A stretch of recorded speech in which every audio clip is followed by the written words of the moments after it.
ladies and gentlemen, introducing the founder of Black Hat, Jeff Moss.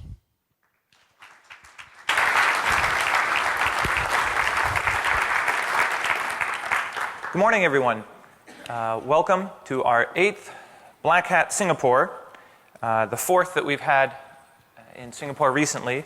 But some of you may not remember, we were first in Singapore in the year 2000. It was one of the first conferences Black Hat ever did outside of the United States was here in Singapore. And we were the first purely technical, non-commercial security conference. And it's been fascinating to watch the landscape in Southeast Asia change and to watch the IT security landscape in Singapore change. I think this will be almost by 20% our largest show ever in Singapore. And so each year, things just continue to grow.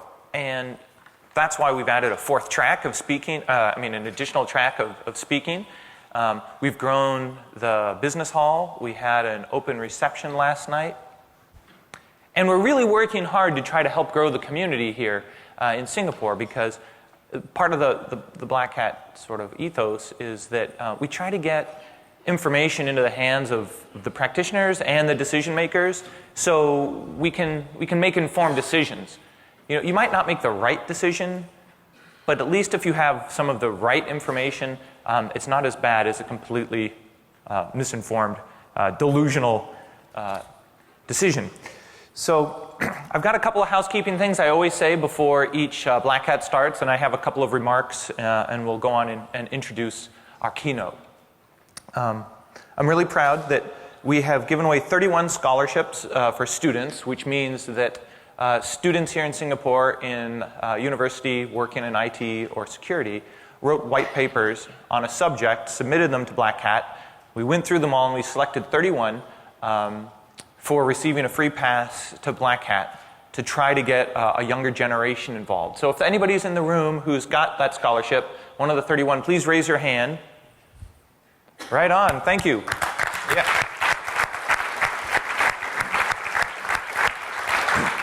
So try to get as much out of this as you can. Ask a million questions. At Black Hat, we love questions. You don't have to be afraid to raise your hand or challenge a speaker. They're not up here to just speak at you. It's meant to be much more interactive. And we also have 61 people from 61 different countries here at Black Hat, which is also, I think, a record. And we track which countries people are coming from. And there's 21 countries that have sent only a single person. And so I'm just going to name some of the countries to give you an idea of the scope of which people will travel for this knowledge. Algeria, America Samoa, Bahrain, Cambodia, Cameroon, Canada, Cyprus, Denmark, Iceland, Iran, Luxembourg, Malta, Papua New Guinea, Qatar, Romania, Sudan, Tanzania, and Tunisia. So we have a really wide perspective attendees here, perspectives of attendees here. And so that's why I want to encourage you to talk and take advantage of the breaks, because I think Black Hat is half content, but it's half social, right? Because a lot of the problems are social and political problems, not just technical problems. And so to solve those, you're going to have to actually interface with humans. I also have a couple of housekeeping things I want to bring up. This is just so you don't get lost and miss out on anything. And it's generally, sessions will start today at 10:15 on schedule. Right across the hallway here is what we call the business hall. That's generally where all the coffee breaks will be, and also where the reception tonight will be held. It's open now, so you can go in there anytime, meet with vendors, sit down, talk in maybe a more quiet environment. Lunch will be there at 12:45 this afternoon. And there's a reception that starts there at 5:30 this evening, right after the sessions end. And then tomorrow we have our second keynote from Samil Shah called The 7 Axioms of Security. Same room here, same time. But you won't have to listen to me say this all over again tomorrow. It'll be much shorter. Okay, I'd like to introduce now Doug Brown, the Managing Director for the Asia Pacific region for Qualys. And Qualys, for many of you who don't know, Qualys has been a long-term supporter of Black Hat, almost 15 years. And they were cloud before there was cloud. I think it was software as a service before it was software as a service. And so they've been around a long time and have seen the landscape change. Doug's been with Qualys since 2013, based in Sydney, Australia. He has extensive development experience and involvement in building security operations in different regions around the world. He's filled leadership, technical, consulting, sales roles. So he has a really solid understanding of the challenges and opportunities that companies face. He's going to give us a couple of words on where Qualys sees the market moving, and then I'll be back to introduce our keynote. So, thank you very much. Thank you, Doug. Thanks, Jeff. Thanks. Morning, everyone. Thank you and welcome to Black Hat Asia 2017. I wanted to take a few moments just to share with you one of the quotes that I kind of live by in the space that we have today. And that is a quote from Sun Tzu in The Art of War, which says, "Know thy enemy, know thyself," right? And I think it's very important to understand the different threats and risks we face in terms of knowing our enemy, right?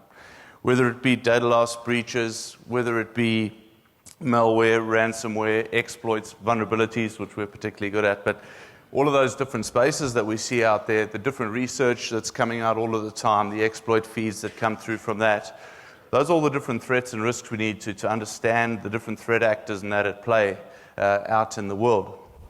But to add to that, and to add to what Jeff was saying there as well about the complexities that we do see, is that the world is rapidly changing. We see digital transformation across the globe, businesses driving their critical sort of information, applications, and processes up onto the web, into the cloud, through the Internet of Things. And then they want all of this to be accessible from anywhere, anytime, from any device, whether it be a smartphone, a laptop, anything like that. They want to make sure that you can access that information to do your job and or use their service on a consumption basis. So that has actually changed the know yourself sort of paradigm quite a lot.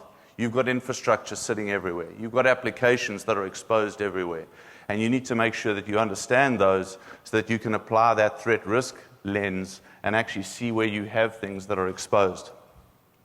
So I think Black Hat Asia 2017 poses an extremely unique opportunity for you to actually go out there and talk to your fellow delegates, talk to the vendors and sponsors out there in the business hall who may have seen these different challenges and issues that you have in different other clients. They're a bit like bumblebees from flower to flower gathering pollen. They're seeing all those numerous clients. They're quite a good bunch of people to tie together the information security community because they're seeing all those different clients across the different regions.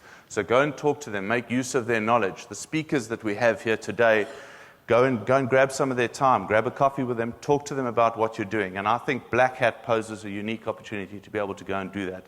It's a very collaborative event. It always has been. It's different to others. So I think it's important to go and make use of that. So all I'll say further to what I've said now is make sure you get value out of this event. Thank you for being here and making the time to be here. Make sure it counts. And please come and talk to us through in the business hall area and enjoy Black Hat Asia 2017. That's it. Thank you. Thank you. Thanks. I think for many of us, we're at a point in time where things have been relatively predictable for maybe 10 or 15 years. And now we're at a convergence. We see, or at least I see a couple forces starting to change, starting to reach a tipping point. It's unclear exactly how things will go, but they're going to go in a direction. And that means we now become more valuable. We can influence the direction of some policy or technical standards. And so therefore, everything you've been working on, I think we're reaching an opportunity moment where we can be especially valuable. And I'm going to give you a couple of examples where I think this is happening. One is sort of the convergence between tech, the mentality of just ship it, produce code, race to market. It's almost a race to the bottom of who can ever get code out, the most features out. And it's been economically rewarding for a long period of time. But it's now starting to bump up against the awareness of policymakers. Policymakers are now starting to become concerned about the social impacts of some of these decisions. And there's a couple of drivers of why this is happening. Part is awareness of the populace, awareness of the decision makers. In the United States, the supposed meddling of Russia in the American election system, that rose the visibility of our profession quite a bit. Right? We're all being quoted in the newspapers. You can't get around some of these tidal forces. So I think what's going to happen now is we're going to be looked toward providing some of this policy advice, or we're going to be involved in some of these decisions. So if that happens, you need to be informed, and you need to think through the balances between the tech imperatives, which is essentially a profit motive, and the social imperative. And these would be things like norms of behavior. What does it mean to be a quote-unquote good citizen on the internet? What are the concepts around the behavior of governments, say, in spying versus the behavior of governments in offense? And what we find is that the distinction between the behaviors you would do to, say, do recon and the behaviors you would take to perform offense, they're collapsing. They're getting really small. So preparing the battlefield looks a lot like normal intelligence gathering. And this is causing a lot of problems for policymakers because traditional behaviors, you could look at it and say, okay, that's just a government poking around, or they're just doing recon. You can't make those distinctions anymore. So how will society change? How will policy adapt? Another big driver of this is liability of the consumer versus liability of the manufacturer. And we're going to see the forcing function here is going to be the Internet of Things. So traditionally, manufacturers create software, they have a shrink wrap license, they ship the product off. Liability is essentially avoided or limited to the cost of the software. But what happens when the software has a huge social impact? So for example,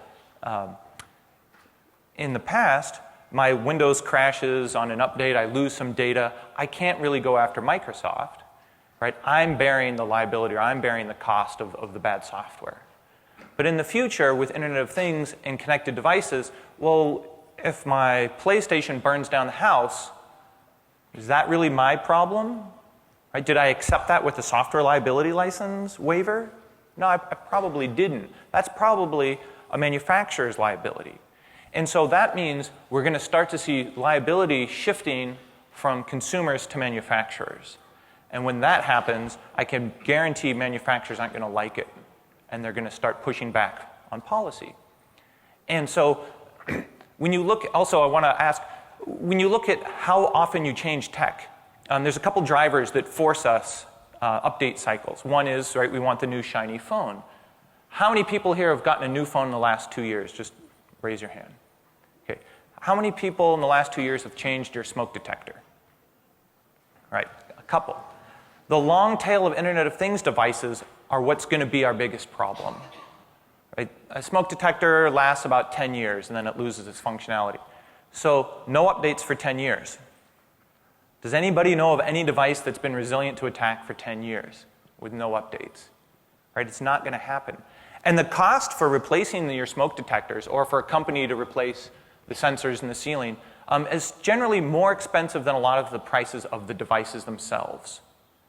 So it'll be more expensive to find and replace the item than to buy it. So they don't have much of an incentive to do replacement. So you can see the forces between traditional ways of designing and developing software and the Internet of Things way. And it's going to change society. We're going to be involved in that because we're going to be designing the software, we're going to be testing the hardware, we're going to be advising the policymakers or the lawyers in the company, or when you're buying it through a purchase agreement, we're going to be the experts. And there's this long tail, I'm not joking.